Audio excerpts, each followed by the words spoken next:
السلام علیکم ورحمۃ اللہ وبرکاتہ۔ وحید مدنی چینل میں آپ کو خوش آمدید کہتے ہیں۔ آج انشاءاللہ عز و جل ہم 2 سوال شامل کریں گے۔ پہلا سوال یہ ہے کہ اگر مؤذن کی اذان پر روزہ افطار کر لیا اور افطاری کا وقت نہیں ہوا تھا تو کیا حکم ہے؟ اگر مؤذن کی اذان پر روزہ افطار کر لیا اور افطاری کا وقت نہیں ہوا تھا تو روزہ ٹوٹ جائے گا۔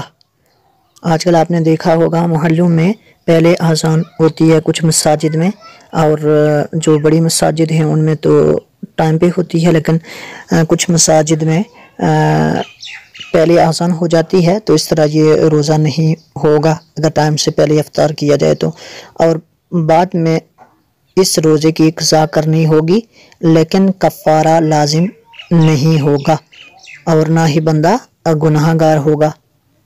دوسرا سوال ہے، کیا روزہ نماز تراویح کے لیے شرط ہے؟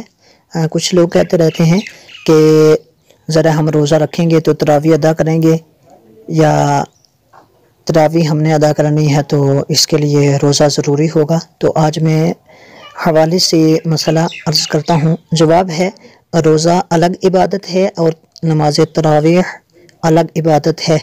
ہر عاقل بالغ مقیم یعنی غیر مسافر مسلمان پر روزہ فرض ہے، اور نماز تراویح سنت مؤکدہ ہے۔